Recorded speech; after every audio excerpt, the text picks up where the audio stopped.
Back in the day, Grandma almost always had something special on the table for dinner.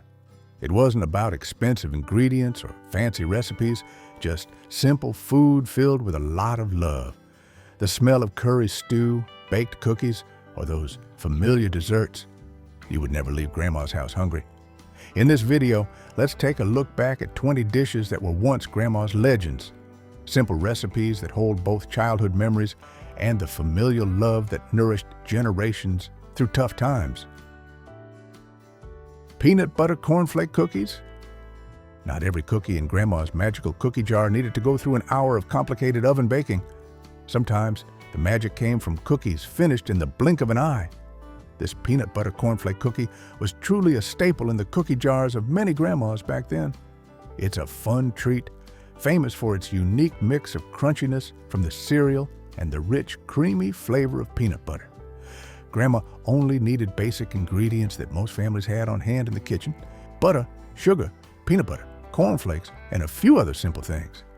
The best part of this recipe is the speed. These cookies are finished in a flash. That ease and speed made them the ideal dessert for busy grandmas.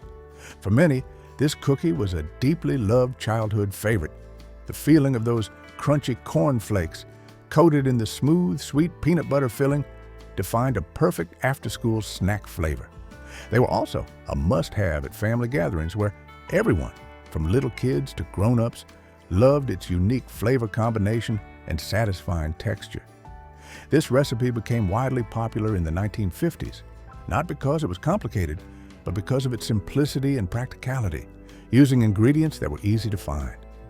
Grandmas showed their wonderful ingenuity, utilizing whatever they could find in the kitchen to ensure everyone was fed, even when family budgets were tight and shopping wasn't easy. Classic blueberry pie. If you think about the delicacy and fresh taste of summer, nothing beats a slice of homemade blueberry pie, especially when it's made with Grandma's secret recipe.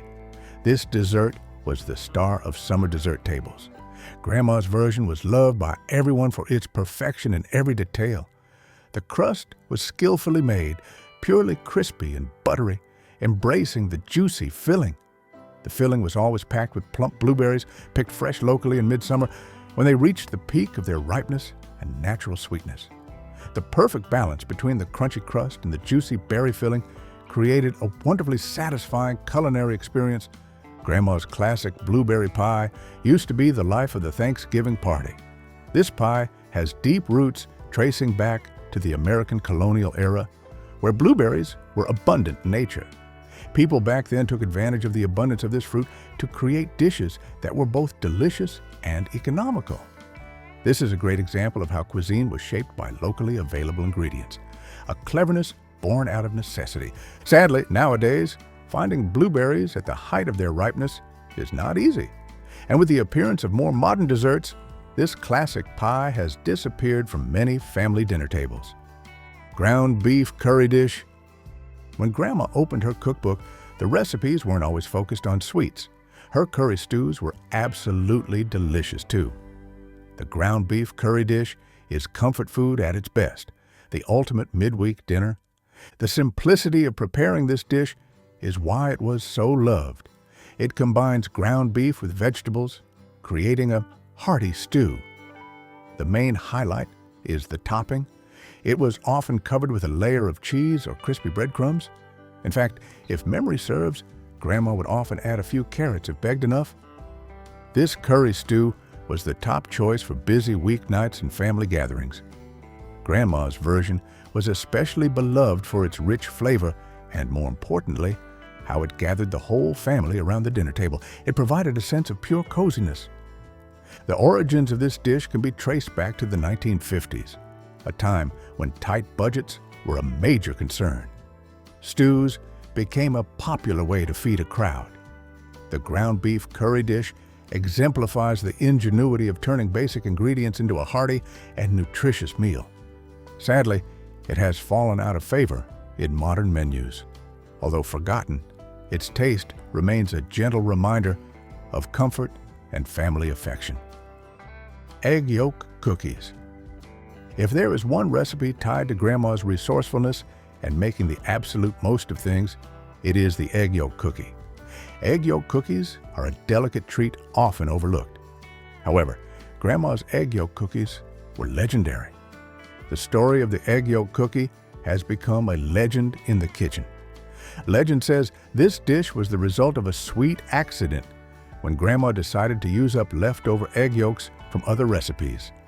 This is true, especially during the time when home bakers made a lot of custards or puddings and they needed to find a way to use up the excess yolks. In terms of flavor, egg yolk cookies have a unique taste and distinct texture. They are so light and buttery that they melt in your mouth. Although they hold a special place, they often weren't everyone's favorite and were usually the last ones left in Grandma's cookie tin. These cookies are a lesson in thriftiness and creativity. They showcase the pride of the older generation in never wasting anything. Instead of discarding the yolks, they transform them into an appealing dessert. The way these cookies came to be is a great story to tell. It represents the resourcefulness of Grandma, who always found a way to create joy and sweetness from leftover ingredients that seemed worthless. Great-Grandma's Sour Drop Cookies.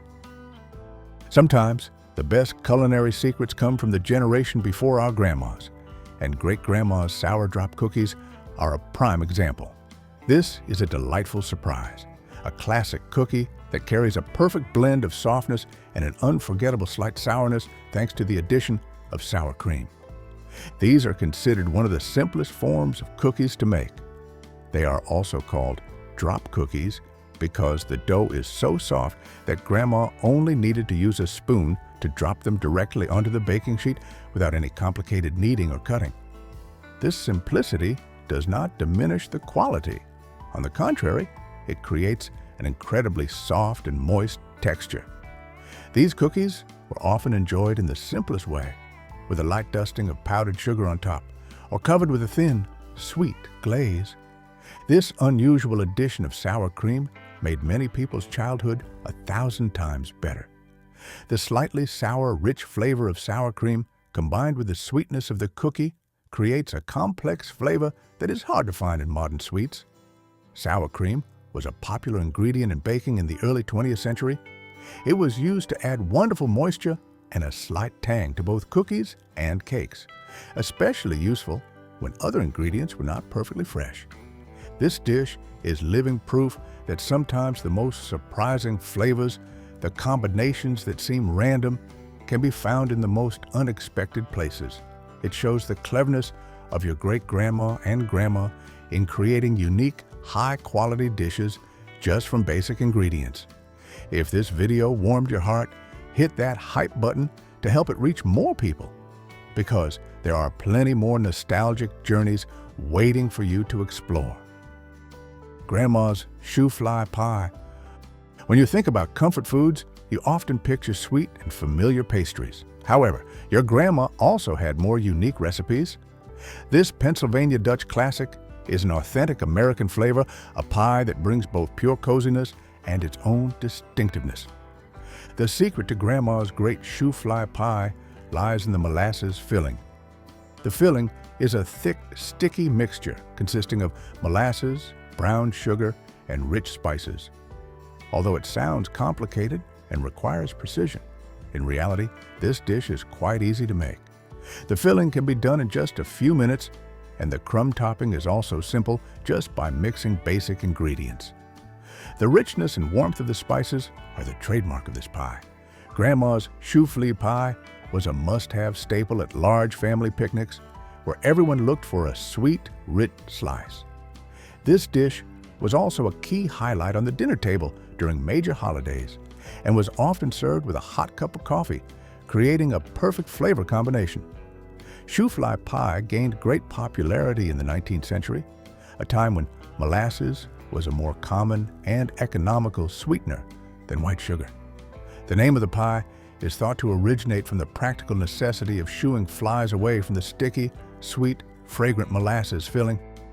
This shows the widespread presence of this pie in daily life and the simplicity of kitchens of the past. Grandma's baking powder biscuits. If there is one classic bread item that could disappear instantly from the table, It's Grandma's baking powder biscuits. These biscuits are better than any high-end bakery could make. They are light and airy like a cloud, rich with buttery aroma, and often disappear in seconds as soon as they are served. The name of this biscuit speaks to its main ingredient. They are made with baking powder, without the need for yeast and a lengthy proofing process. The real secret ingredient that creates that wonderful softness is buttermilk. Buttermilk reacts strongly with baking powder to create tiny air pockets, helping the biscuits rise high and achieve the perfect airy texture. Grandma made top-quality biscuits thanks to this precision in the science of baking. There is nothing better than the smell of freshly baked biscuits wafting through the house early in the morning, a warm scent we never forget. These baking powder biscuits are best served hot, enjoyed with a little of Grandma's homemade jam, often taken straight from the fridge. They are the perfect combination of the biscuit savoriness and the natural sweetness of the fruit jam. Because they are made with baking powder, this is a quick and extremely easy way to have fresh homemade bread on the table without much time and effort. This recipe likely dates back to the late 19th century, when baking powder became widely available and revolutionized home baking, helping housewives save significant time. Grandma's cherry salad. When we talk about salad, we usually think of greens and dieting, but your grandma redefined this dish in a completely different and memorable way. Grandma's cherry salad is an unforgettable dish, a classic that has almost disappeared from modern menus. It tastes 1,000,000 times better than any ordinary salad you've ever known.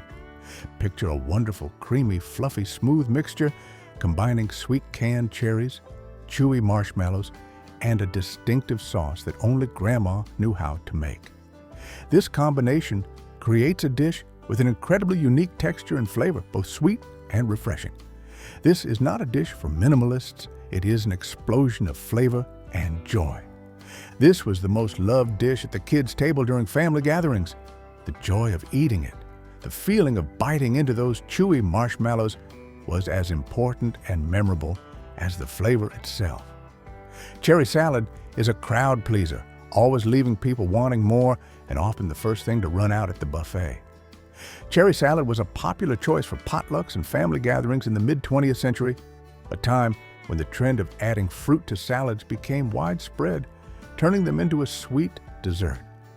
This dish was particularly popular in states with abundant cherry orchards like Michigan, Wisconsin, and Ohio. Although it has almost vanished from modern menus today, it remains a strangely delicious memory for those who have tasted it. Grandma's sweet Hubbard squash custard pie. Fall always brings the scent of warm spices and distinctive baking recipes, and Grandma's sweet Hubbard squash custard pie is a seasonal culinary masterpiece. This pie is a unique, timeless variation of the traditional pumpkin pie that we are familiar with. The pie started as a humble but beloved dish in early American kitchens. Instead of just using common pumpkin, your grandma utilized the characteristic sweet and nutty flavor of Hubbard squash. She combined the natural, rich, nutty flavor of Hubbard squash with the smooth, creamy sweetness of the custard. The texture of Grandma's pie was always soft and melting, seasoned with warm spices like cinnamon and nutmeg, creating a sense of pure coziness. This dish is an essential favorite during the fall. Grandma's pie is a seasonal dish, often served at Thanksgiving dinners and other special occasions, providing a sweet and warm finish to the meal. It established a tradition that warmed the family dinner table for generations. Hubbard squash was a common ingredient in many home kitchens due to its versatility and natural sweetness, an economical and easy-to-store choice. Grandmas truly were ahead of their time with this pie, proving that cleverness and using available ingredients can create culinary masterpieces. Grandma May's spaghetti sauce. When it comes to the most comforting dishes, we cannot fail to mention Grandma May's spaghetti sauce, a timeless classic. This is not just a sauce. It is a rich, flavorful sauce, carrying the taste of hours of love and patience. This sauce was meticulously made with ripe tomatoes, fresh garlic, and a signature blend of Italian-American herbs. The secret to its deep, complex, and rich flavor is time. The sauce was simmered on the stove for hours, allowing all the flavors to combine perfectly, creating a richness that store-bought sauces simply cannot match. Grandma May's spaghetti sauce was the true star of many family dinners, especially on Sundays. It remains a classic for those who remember the effort and love that went into making it, a dish whose aroma spread throughout the house, signaling a hearty meal was coming. Spaghetti is almost America's national dish, a perfect answer when the whole family couldn't decide what to eat after a busy day. This wonderful homemade sauce has the power to connect, naturally gathering everyone around the table. This recipe probably comes from the Italian-American tradition, where cuisine is passed down through generations. Although store-bought sauces now dominate the market for convenience, nothing can beat the deep, warm flavor of homemade sauce. Please share with us which dish on this list reminds you most of your grandma, and if you still keep any special recipes. Hungarian walnut roll. So, Grandma's cookbook didn't just contain basic dishes, but also delicate pastry recipes. The Hungarian walnut roll redefined what a sweet pastry could be. These are fragrant, rich, sweet pastries bearing the strong mark of Eastern European baking tradition.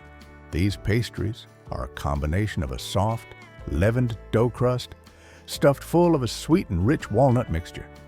They are then rolled into a beautiful spiral and baked until perfectly golden brown, creating a crispy and golden exterior, but soft inside. The blend of the nutty richness and the softness of the dough creates an incredibly satisfying experience. The Hungarian walnut roll originated from the Eastern European baking tradition and was often made for special occasions and major holidays throughout the year. The family story goes that this unique recipe was the result of a beautiful mistake. Grandma tried to make cinnamon rolls but mistakenly grabbed the walnut jar, and the result was a masterpiece. This accidental mix-up created a new dish, proving Grandma's creativity and cleverness even in unexpected moments. The recipe has been passed down through generations, with each family adding a slight variation to make it even more special. Sadly, these rolls, which require a lot of effort and traditional flavor, may no longer be as common today, overshadowed by more convenient pastry options. Classic apple pie. When you think of Grandma's timeless recipes, classic apple pie is the first thing that comes to mind, because Grandma's apple pie is truly legendary. This is an icon of American cuisine and the ultimate comfort food, a sweet treat that makes everyone feel warm from the inside. Grandma's version was often made with a beautiful lattice crust, a testament to her meticulousness and love for baking. The filling was perfectly seasoned with warm spices like cinnamon and nutmeg, giving off an inviting aroma that spread throughout the house. The secret to this irresistible apple pie is the perfect blend of sweet and tart apples. Granny Smith apples are a popular choice because of their excellent balanced tartness, which prevents the filling from becoming too sweet. For many, the apples used were often fresh, sourced from local orchards when they were in season. This dish is an essential comfort food in the fall and during holidays, bringing a sense of familiarity and warmth. This sweet treat dates back to the time of the first settlers in America. Most of us nowadays just swing by the McDonald's drive-thru when we crave apple pie, but the McDonald's pie can never compare to the flavor, texture, and love that your grandma put into every slice. Grandma's date nut bread. Not all of Grandma's recipes were overly sweet desserts. She always found a way to sneak nutrition into the family's favorite foods. This moist and delicious date nut bread is a classic, often seen as a sweet bread, but actually very healthy. The bread was skillfully made, packed with chewy chopped dates and crunchy nuts, such as walnuts or pecans. This combination creates a rich texture and a natural, deep flavor. It is often enjoyed with a little soft butter or a layer of slightly tart cream cheese, making a wonderfully satisfying breakfast or snack. Grandma's date nut bread was a family staple, prepared frequently. It's perfect for a quick breakfast, an after-school snack, or even a light dessert. The great thing about this bread is that it is the best way to sneak nutrition into a sweet treat. It has plenty of protein, fiber, and natural iron from the dates and nuts, helping to provide abundant energy. Date nut bread is a nostalgic reminder of simpler times when Grandma used natural ingredients to nourish her family.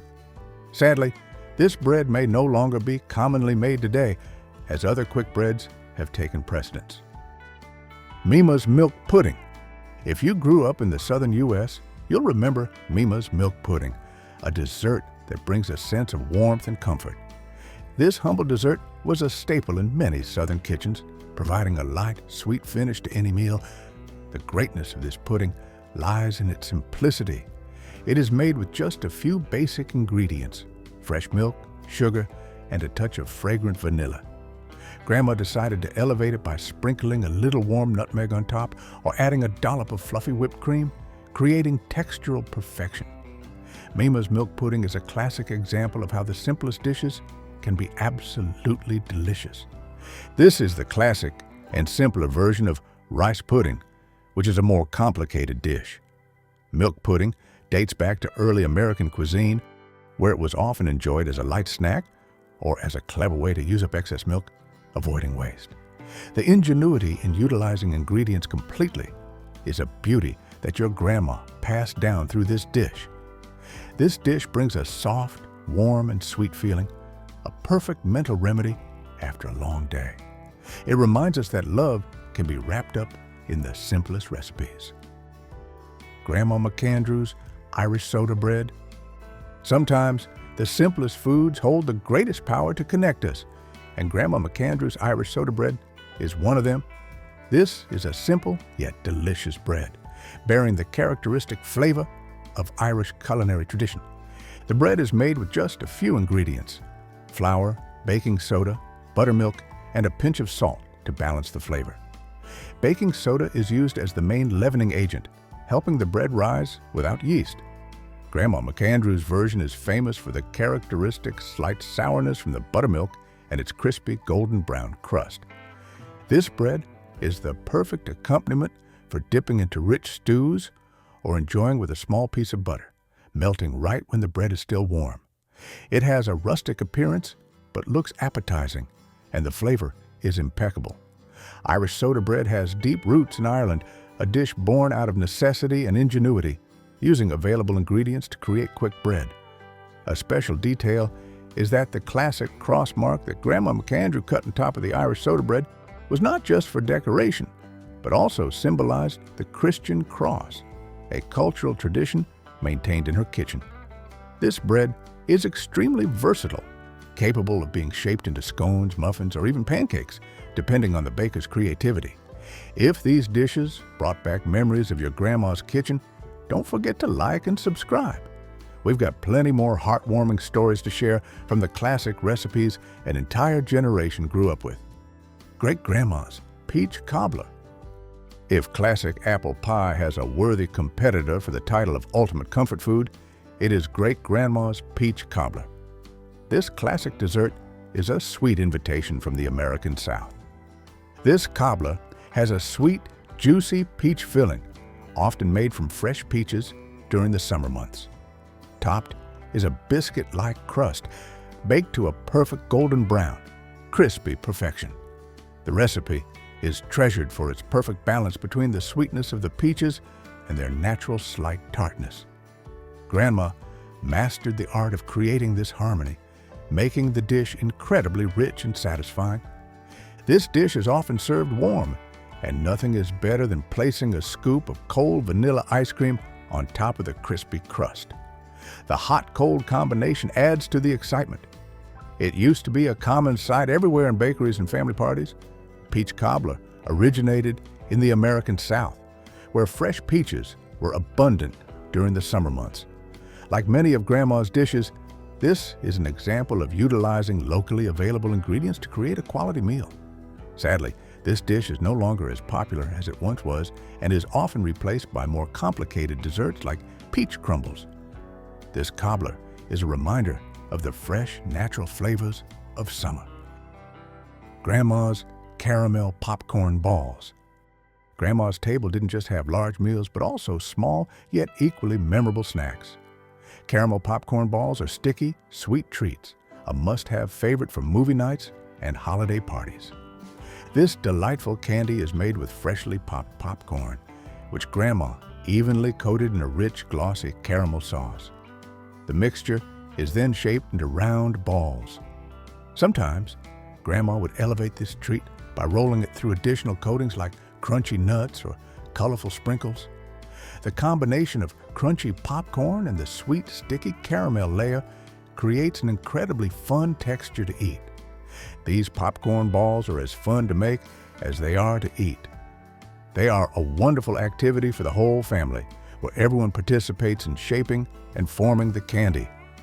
Before movie theater popcorn with artificial flavors became a popular favorite, these caramel balls were all we had, and they were so much better. They didn't cost a penny to make, an excellent economical solution for a satisfying snack for the kids. Caramel popcorn balls became popular in the mid-20th century as a fun and budget-friendly treat. Your grandma elevated everything with her secret recipe. This dish still brings a smile to anyone who remembers the joy of making and enjoying them, recalling that nostalgic popcorn smell. Grandma's classic meatloaf. No dinner brings the warmth of a hug from the past quite like Grandma's classic meatloaf. This savory dish was an essential favorite for family dinners, a hearty and nutritious meal. Grandma's recipe was loved for its difference.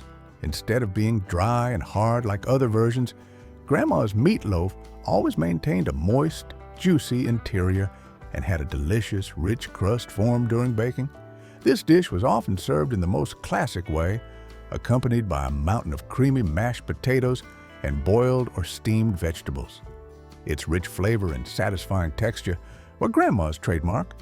Meatloaf has been a staple of American cuisine since the early 20th century. This dish provided an economical, clever way to feed a large family, ensuring everyone was full. It started as a way to use up leftover meat scraps, once again affirming the thrifty and ingenious spirit of Grandma's. This dish has become a cultural icon of comfort food, reminiscent of warm family evenings. It is a testament to Grandma's ingenuity in transforming humble ingredients into a high-quality meal, delivering pure coziness. Grandma's spice cookies. When the cold months roll in and the festive air begins to spread, we remember the fragrant smell of Grandma's spice cookies. This is a must-have favorite during the holiday season, a type of cookie that brings warmth from the inside. The secret to this cookie lies in the perfect blend of warm spices like cinnamon, nutmeg, and cloves. They are famous for their strong, rich aroma and characteristic spicy flavor, which makes people feel comfortable. Grandma often baked them into simple shapes, but each piece contained a complexity of flavor. Pairing these spice cookies with a hot cup of chocolate or warm chai tea is like adding the cherry on top of a perfect cake. It's a familiar late afternoon ritual, bringing a sense of relaxation and connection. Spice cookies have a long history, dating back to the Middle Ages in Europe, where spices were used not only to enhance the flavor of baked goods, but also for preservation. This is a part of culinary heritage that has survived through centuries. Unfortunately, we don't see them appearing often in bakeries or stores anymore today. This disappearance is a reminder of the classic, rich flavors that the previous generation cherished. Classic peanut brittle. When it comes to the art of candy making, no one could do it better than your grandma, who had incredible precision and patience. Classic peanut brittle is a crispy, sweet treat, an essential holiday favorite, bringing absolute satisfaction. This recipe demands the precision and patience that only grandmas could possess. The brittle is made by boiling sugar and corn syrup until it reaches the perfect crack stage, a process requiring strict temperature control. Grandma then mixed crispy roasted peanuts into this hot sugar mixture and quickly spread it thin to cool. Grandma's version was loved for its crunchy, brittle texture and especially the generous amount of peanuts, ensuring that every bite was full of nuts. This is a simple yet delicious example of classic candy making, often prepared around Christmas. Although convenient industrial candies dominate today, the homemade flavor from Grandma's kitchen is still unparalleled. This recipe is a classic candy that is still enjoyed today, providing that characteristic crunch and nutty richness. This dish is the clearest testament to the resourcefulness of our grandma's generation, who patiently crafted these wonderful foods, nourishing not only our bodies, but also enriching our memories. Candied yams. Despite being called yams, most recipes use sweet potatoes, a crop with deep African roots, carrying rich West African ritualistic traditions. In West Africa, yams were a common food, and enslaved Africans used sweet potatoes as a substitute. Candied yams were never just a simple side dish. They were an indispensable part of any holiday feast. Preparing this dish is an art. Thick slices of sweet potato are carefully layered in a buttered baking dish, then drenched in a mixture of brown sugar, cinnamon, nutmeg, and melted butter. Some chefs subtly add orange juice, vanilla, or even a splash of bourbon to deepen the flavor, making the dish even more extraordinary. The yams are slow baked until the syrup thickens and caramelizes to a glistening golden brown around the edges, forming a beautiful and inviting candied crust. What makes this dish truly special isn't just its irresistible flavor, but also the timing of its preparation. Candied yams are almost always made in advance, meaning its tantalizing aroma will have you craving it for hours before dinner. Chitlin stew. Just mentioning chitlins is enough to make us gasp. But historically, chitlins were a deeply controversial food, even within the black community. During slavery, enslaved Africans were given the least desirable parts of slaughtered animals: feet, ears, tails, and intestines, forcing them to learn to utilize everything. The intestines were thoroughly cleaned, taking several hours in an incredibly elaborate and meticulous process. Then, they were slow-boiled with vinegar, onions, garlic, and spices to neutralize odors and tenderize the meat. This process was not only intricate, but also sacred. In many families, often only the eldest possessed the patience and skill to prepare chitlins correctly, becoming the keeper of the secret. Eating chitlins today is an act of cultural continuity, an emotional thread connecting the present-day table to old fields, linking the present to a past that's hard to swallow, but vital to remember and honor. Some elders in Alabama today never use potato salad. They always serve a collard green salad alongside chitlins. The smell of cooking chitlins can be quite pungent, but when eaten, they are incredibly rich, fatty, and boast a characteristic slight chewiness. Red drinks. At every cozy family gathering, joyful church picnic, or solemn Juneteenth celebration, there's always a tall pitcher or punch bowl brimming with a vibrant red drink. Not cherry, not strawberry, simply the red of herbal beverages. Its origins trace back to West African hibiscus teas like Bissap or Zobo, carrying a piece of cultural heritage from the continent. The red color in this drink carries multiple layers of profound meaning. It can symbolize the bloodshed in the fight for freedom and equality, or more simply, it can represent joy self-created amidst challenging and trying circumstances. There's no single universal recipe. Each family has its own unique preparation. Some families add pineapple juice or lemon-lime soda to enhance the flavor. Others steep fresh hibiscus flowers or use rich cranberry concentrate. But one thing remains constant. It's always cool, refreshing, and made for sharing, fostering togetherness and communal joy. Grits with cheese and butter. Grits are not an expensive dish, but they carry a special sacred significance. Before elaborate breakfast bowls became fashionable, almost every black Southern kitchen had a pot of simple yet incredibly comforting grits. They were the first thing you tasted in the early morning and the last served to cherished guests, a profound sign of deep and genuine hospitality. Preparing this porridge demands patience and care. Coarse ground corn is slow simmered with patience and caution, stirred gently and continuously to prevent lumps, seasoned with a touch of salt to taste, and finally topped with a generous amount of butter, sometimes shredded cheddar cheese, creating richness and flavor depth for the dish. Grits are inexpensive but deeply sacred. They could be a breakfast dish or even a dinner meal.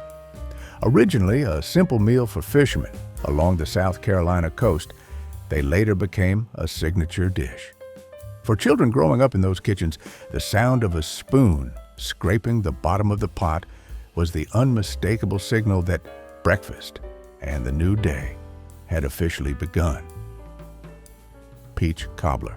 The story of this dish originates from Southern American kitchens, where African American cooks skillfully transformed seasonal fruits and humble snacks into acts of love, nourishing families and communities.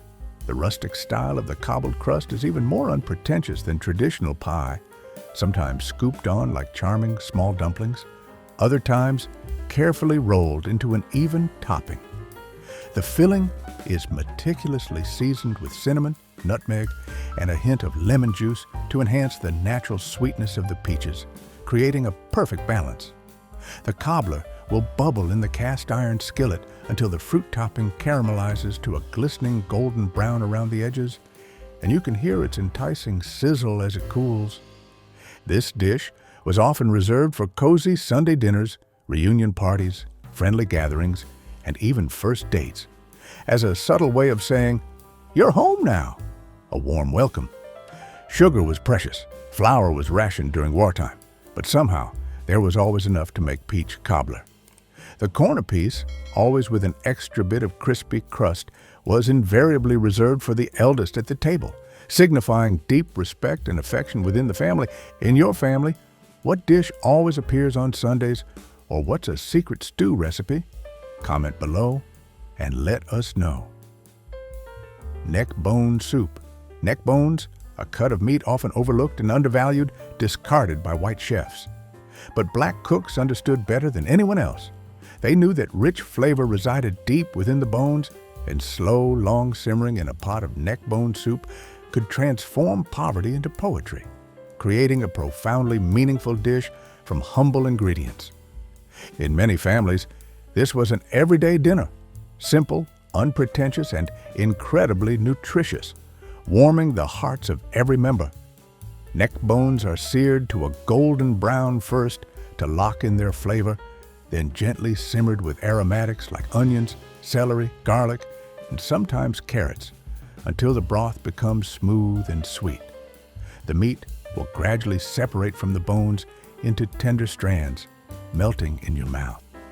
Some places add potatoes, carrots, and celery, while others use cabbage, beans, or corn.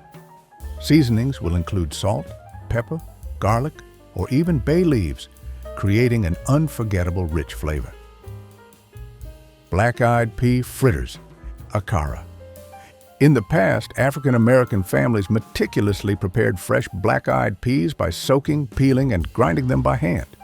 The result was akara, also known as black-eyed pea fritters, a dish with deep roots in West Africa, especially in Senegal, where similar fritters are still sold on the streets. The process of making these fritters is quite unique. Soaked and peeled black-eyed peas are ground into a smooth paste with onions, garlic, and salt to create a rich flavor. They are then fried until golden brown into round pieces, crispy on the outside, soft and airy on the inside. These fritters are often served with a spicy dipping sauce to enhance their flavor. Akara is more than just a simple snack. It's a cultural handshake between continents. Just one bite, and you'll be unexpectedly connected to something older, deeper, and beautiful, an unbroken cultural heritage. Baked macaroni and cheese. In Black American families, baked macaroni and cheese isn't a quick dish. It's a true art, often reserved for important holidays, special Sunday dinners, or when esteemed guests arrive. This dish isn't just macaroni and cheese, it's about the architecture of elbow macaroni. The real secret lies in the cheese sauce, a mixture of butter and flour cooked into a roux, thoroughly blended with milk, then infused with rich cheddar, Colby, or even Velveeta cheese for creaminess. This mixture is combined with cooked macaroni, layered into a baking dish, and topped with more cheese or breadcrumbs for a crispy crust. The ultimate goal is a rich, gooey, melted, creamy interior with a golden, crispy top, and an aroma that beckons everyone from across the house. There's an unwritten rule. Only one person is granted the honor of making macaroni and cheese at any gathering. That honor is earned through talent and experience, not simply bestowed. And if you take the last corner piece, the one with the crispy cheese crust, you better pray there's another pan, because Mama's watching. Buttermilk biscuits. In the kitchens of African American families, biscuits were often made at dawn, before the children left for school, before the family went to church, even before anyone else awoke, filling the entire house with their rich aroma. They were made from scratch, with no need for measuring cups or complex recipes, only the skillful hands, memory of past attempts, and subtle intuition of the cook. Flour, baking powder, salt, cold lard or butter, and buttermilk are gently mixed, never over-kneaded, to retain their flakiness. Then rolled thin and cut with a drinking glass. Baked until golden, split open, and filled with jam, sausage, eggs, or simply slathered with butter. The texture? Soft on the inside, light and flaky on the outside, with a crispy bottom from the cast iron skillet. This biscuit was used to sop up leftover gravy on a plate, sandwich extra meat, or simply comfort a child after a bad day. You could use a spoon or simply shape them into perfect rounds by hand. But no one could make biscuits quite like Grandma. And no matter how hard you tried to follow her exact steps, your dish would still taste different. Because the secret wasn't technique. It was the time and love poured into every single biscuit. Gullah red rice. This dish originates from the rich coastal culture of South Carolina and Georgia, home to the Gullah Geechee community, descendants of enslaved Africans. They have astonishingly preserved many African customs, languages, and culinary traditions across centuries. Gullah red rice begins with long-grain rice sautéed in bacon fat or oil, alongside onions, bell peppers, garlic, and crushed tomatoes. Spices like thyme, cayenne pepper, and sometimes celery seeds are added to build a robust flavor. Smoked sausage, chicken gizzards, or shrimp can also be included if available. This dish is typically cooked for Sunday dinners, birthdays, or church potlucks. Red rice is more than just a side dish. It's a powerful cultural bridge connecting past and present, a vital part of preserving the Gullah Geechee heritage. Some elders often say that if your red rice is too dry or too mushy, it means you weren't truly present, because this dish demands meticulous attention. You must feel it as you cook. Hoe cakes. The term hoe cake originates from its initial cooking method. Field hands, often enslaved people, would cook the batter on the hot, flat surface of a garden hoe right in the field, under the blazing sun. No fancy ovens, no specialized pans, just resilient will and the flame of life. This humble flatbread sustained countless individuals. The cakes are made from the most basic ingredients you can find: cornmeal, water, salt, sometimes a touch of bacon grease or cooking oil for added richness, stirred into a batter and poured onto a hot surface, similar to how we make pancakes today.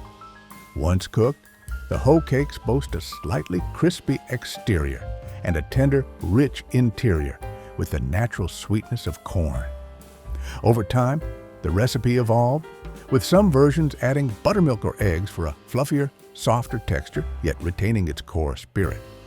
Hoe cakes are often served alongside collard greens, beans, or stews, used like bread to sop up rich gravies. They were quietly passed down within the community. You'll rarely find them in fancy cookbooks, but you'll spot them on the dinner table next to butter or honey, crisp at the edges and golden in the middle. Ham hocks and lima beans. Ham hocks, the joint between a pig's foot and leg, were often dismissed as scraps, not chosen by the affluent. But during the challenging Jim Crow era for African Americans, these discarded cuts became true treasures. They were a precious source of protein, forming the hearty foundation for satisfying and abundant meals that nourished entire families. Lima beans, an inexpensive and filling food, also have a fascinating history. Introduced to the Americas through agricultural exchange between indigenous peoples and Africans. When these beans are slow simmered with smoked ham hocks, onions, garlic, and pepper, they fully absorb the smoky broth, creating a distinctive flavor. The ham hocks become so tender that the meat effortlessly separates from the bone with just a gentle touch, while the lima beans turn creamy, saturated with the rich sauce, making every bite melt in your mouth. The intense aroma of smoked meat and beans lingers in the air long after dinner, warming the hearts of every family member. This dish was often prepared on chilly days, when families needed a meal that was not only warm and nutritious, but also filling enough to ward off the cold. Even today, some elders often say, if you know how to season beans properly, you'll never go hungry. Do you want to taste these lost recipes again? Type yes or no below the video. During the Great Depression and the brutal war years, when resources were scarce, a small chicken had to be skillfully prepared to feed an entire large family. Chicken and dumplings was born from the most essential need, but perfected through the boundless care and love of the cook. A whole chicken is simmered with onions, celery, garlic, bay leaves, and black pepper until the meat is tender. The chicken meat is shredded, and the rich broth becomes a sacred foundation for tender, flavorful dumplings. Dumplings are made from flour, fat, and milk or water, then rolled thin and cut into strips or rounds before being dropped into the broth and simmered until soft, yet still retaining a slight chew. This isn't fancy restaurant food. It's food for sorrow, food for cold seasons, food for holidays. It's food that envelops the soul whenever comfort is needed. Eaten with large spoons and bright smiles, chicken and dumplings wasn't a luxury. It was an assurance that everyone at the table would have a hot, hearty meal. Molasses gingerbread. Before white sugar became widely available, Black families often used molasses as the primary sweetener in most of their dishes. Molasses was inexpensive, offering not only a rich sweetness, but also a unique smoky undertone that white sugar could never replicate. This ginger cake isn't like other light sponge cakes. It's dense, moist, and rich with warm spices like ginger, cinnamon, cloves, and nutmeg, creating a complex and unforgettable flavor. Its intense aroma when baking in the oven is the scent of warmth, of festive gatherings, and of beautiful childhood memories. Often baked in a traditional cast iron skillet, the cake develops a slightly crispy crust on the outside, and paired with black coffee or buttermilk, its appeal is only magnified. For many elders, this was the first dessert they learned to make, passed down from generation to generation without a single written recipe card. Few today realize this cake has such a long history, only knowing it's often made during autumn and winter holidays. Oxtail was once considered meat for the poor because it was too fatty, too bony, and too tough for conventional cooking. Once dismissed as scraps in African American kitchens, they were transformed into rich, luxurious stews, rivaling any gourmet roast. First, the oxtail is seared until beautifully golden brown, then slow braised in a mixture of onions, garlic, tomato paste, Worcestershire sauce, and broth, sometimes seasoned with allspice, thyme, bay leaves, or Scotch bonnet peppers for added complexity. The beef is cooked for many hours until the meat effortlessly falls from the bone and the marrow melts into the sauce, thickening it with natural richness and an irresistible flavor. This stew is often served with rice or buttered noodles. Today, oxtail can even be more expensive than some cuts of steak, demonstrating the dish's widely recognized value. Liver and onions. For many Black families, especially during the challenging years of 1940 to 1970, liver became a symbol of resourceful parenting. You'll either love it fiercely or despise its scent. But in times of scarcity, organ meats weren't just an economical choice. They were the only choice. It's nutritious, affordable, and surprisingly delicious when prepared correctly. The secret to this dish's deliciousness lies in reducing the liver's metallic taste. Liver, usually beef or pork, is soaked in milk or buttermilk to mellow its gamey flavor, then seasoned, dredged in flour, and fried in a hot, greasy skillet alongside sliced onions. The onions are cooked until soft and sweet, layered on top like a savory crown, enhancing the flavor and appeal. Children often wrinkle their noses at the mention of this dish until they taste the first bite.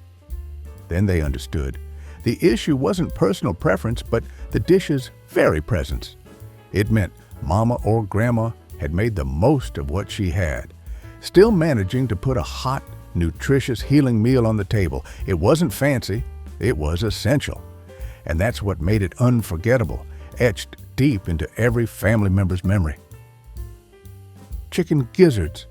Chicken gizzards are a powerful testament to Black cuisine's zero-waste philosophy, utilizing every part of the animal to create intensely flavorful dishes. Gizzards are thoroughly cleaned, then slow-boiled until tender for easier preparation. After boiling, they can be seasoned with cayenne, garlic powder, and paprika to enhance flavor, and either fried to a crisp or simmered in a rich sauce, depending on family preference and tradition. They were simultaneously a recreational snack, an essential for survival, and a celebratory dish for special occasions, demonstrating incredible versatility. Crispy on the outside, chewy on the inside, and served in paper bags at fish shacks, gas stations, or community picnics. In some families, gizzards were even reserved solely for the cook, the main culinary architect, as they were considered a special treat, a well-deserved reward for their cooking efforts. In fact, if you see someone at the kitchen counter quietly eating fried gizzards before dinner is served, you'll know they are the culinary royalty of that household, the keeper of secrets, and the silent labor for the entire meal. Cornbread dressing. This isn't the ordinary stuffing you know. It's a sacred dish, with its own rhythm, its own rules, and carrying a deep Southern Black heritage. Its distinctive aroma instantly evokes warm Thanksgivings, the feeling of being home, and cozy gatherings with family and friends. This dish begins with homemade cornbread, often prepared a few days in advance for the necessary dryness and crispness, crumbled into a large bowl. Then come familiar seasonings like celery, onions, sage, sometimes bell peppers, or chopped hard-boiled eggs for added flavor and texture. Chicken broth is poured in slowly, guided by the cook's intuition, not a fixed measurement, along with a few beaten eggs to bind the ingredients. The mixture is then baked until beautifully golden brown on top, slightly crispy at the edges, and tender in the middle, creating a perfect medley of textures. This dish isn't just about food, it's about ritual, about tradition. It tells you what day it is, who has come home after long absences, and who has returned just for this special dish, smothered pork chops. In old Southern kitchens, the scent of golden fried onions often signaled a special dish, usually on Sunday afternoons when families gathered.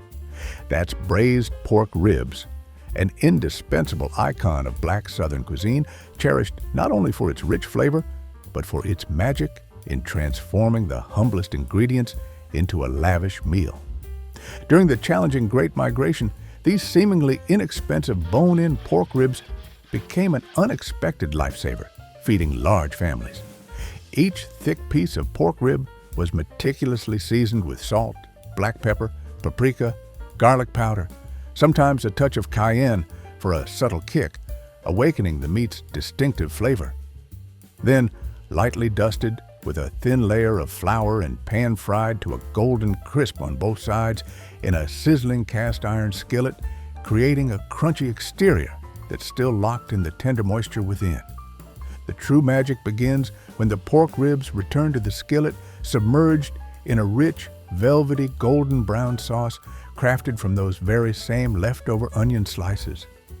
Everything simmers gently for about an hour until the meat effortlessly falls from the bone, infused with every rich flavor. Served with white rice, collard greens, or buttery mashed potatoes, no other flavor can compare. This dish doesn't just nourish the body. More importantly, it whispers a tale of generations who skillfully transformed scraps into magnificent meals. Collard greens with smoked turkey necks. This collard green dish is a profound legacy from West Africa, where leafy greens were daily essentials, often simmered with spices and meat to create unique flavors. When these traditions arrived in the American South, collard greens quickly became a culinary cornerstone. You'll easily find this dish on warm Sunday dinner tables, at lively family gatherings, and even at solemn funerals as a comforting presence. It's especially indispensable on New Year's Day, as the vibrant green of the vegetables is believed to symbolize money and good fortune for the year ahead. The collard greens are soaked and rinsed repeatedly under running water. Any true Southern cook will insist on this, ensuring not a single grain of grit contaminates the pot, guaranteeing the purest flavor. The leaves are then chopped and slow simmered with smoked turkey necks. This is the secret to achieving that characteristic smoky, savory taste without being overly greasy. Onions, garlic, chili powder, and sometimes a splash of vinegar or hot sauce are added to balance the flavors, making the dish richer and more enticing. This entire concoction is simmered for hours until the greens are meltingly tender, deeply colored, and saturated with every precious drop of pot liquor, creating an unforgettable taste. The rich broth, or pot liquor, isn't just nutritious. It's revered by elders as a folk tonic, often sopped up with cornbread or saved to sip like a precious gift. Sweet potato pie. The warm, inviting aroma of cinnamon and nutmeg from a freshly baked sweet potato pie is unmistakable at any Thanksgiving in African American homes. Sweet potatoes, a staple in transatlantic cuisine, carried from West Africa to the New World, symbolize this deep cultural connection. The sweet potatoes are roasted, never boiled, to concentrate their natural sweetness, creating a subtle distinction from pumpkin pie, a characteristic dish of white Americans. Then, the potatoes are mashed smoothly, mixed thoroughly with eggs, condensed milk, brown sugar, vanilla, nutmeg, cinnamon, and a hint of lemon or orange zest to enhance their complex flavor. The pie crust can be homemade or store-bought, but it's crucial for it to be buttery and flaky, so never shortcut this step. Sweet potato pie is more than just a dessert. It's a mother's signature in every family. In many homes, only one person is bestowed the honor of making this pie, and that is never a subject for debate. You don't just learn how to make sweet potato pie. You inherit it as a precious legacy. The first slice always belongs to the eldest in the family, symbolizing profound respect and deep appreciation for their elders. It's not merely a baked good, it's a tribute, a heritage, and love silently bestowed. Hoppin' John. On every New Year's Day, Hoppin' John consistently graces the tables of African American families, a heartfelt prayer for good luck and prosperity in the coming year. This dish is not only delicious, but deeply symbolic. Black-eyed peas represent coins, and collard greens, often served alongside, symbolize paper money, an emblem of wealth and abundance. Hoppin' John is a harmonious blend of African spiritual significance and the practicalities of Southern American life. It originated from the rich culinary traditions of the Senegalese and Gullah people, where rice and beans were already daily staples. In the antebellum South, enslaved Africans adapted these culinary traditions, utilizing ingredients readily available on plantations to create meals that were both flavorful and nourishing. Preparation typically begins by sautéing pork until crispy, then adding onions, celery, and bell peppers to build an aromatic base. Black-eyed peas and rice are added to the pot, enough to feed a large family, and simmered gently with broth until the peas are tender and the rice is perfectly cooked, infused with the flavors of the meat and aromatics. Seasonings vary by region, including onions, garlic, and bay leaves, even hot sauce or smoked paprika to intensify the flavor. What's truly remarkable about Hoppin' John is its commitment to zero waste. Instead, leftovers are reborn the next day as a new dish called Skippin' Jenny. Have your grandparents or parents ever cooked you soul food like this? Share the dish's name below. At Black family gatherings, there's one dish that unites everyone. It's crispy fried fish, especially fried catfish. It's deeply ingrained in African American culinary tradition, becoming the perfect dish for large communal meals. Catfish abounds in southern rivers and streams, is inexpensive, and notably hard to overcook. The secret to this fish's exceptional flavor lies in its preparation. Catfish is often briefly marinated in buttermilk to tenderize the meat and diminish its characteristic muddy taste, resulting in whiter, sweeter fish. Afterward, the fish is thoroughly coated in cornmeal seasoned meticulously with cayenne, garlic powder, and paprika, creating a rich outer crust. Finally, the fish is deep fried in sizzling peanut oil until golden perfection. The fillet will bubble and become shatteringly crisp, forming a golden, crunchy crust with every bite. Fried catfish is often wrapped in paper towels and shared by hand, fostering intimacy and warmth. This dish is typically served with your favorite hot sauce, like Crystal or Louisiana, alongside slices of soft white bread, crisp collared slaw, or rich baked beans, creating a complete and utterly irresistible meal.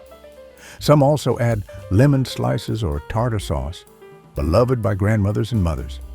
If there are leftovers, eating them cold the next day with bread and mustard is also wonderfully delicious. As we look back at these 20 forgotten dishes, we don't just remember the flavors, but also the feeling of being loved, nourished, and closely connected within the family. These recipes, from the thrifty cookie to the hearty curry stew, are all warm reminders of the ingenuity and boundless love that Grandma put into every meal. Grandma taught us that even the most humble ingredients can create lasting memories, shaping our childhoods with pure coziness and superior quality. If this video has stirred up precious memories of your grandma's kitchen, please hit like and subscribe so you can join us on more trips down memory lane, preserving these wonderful culinary legacies.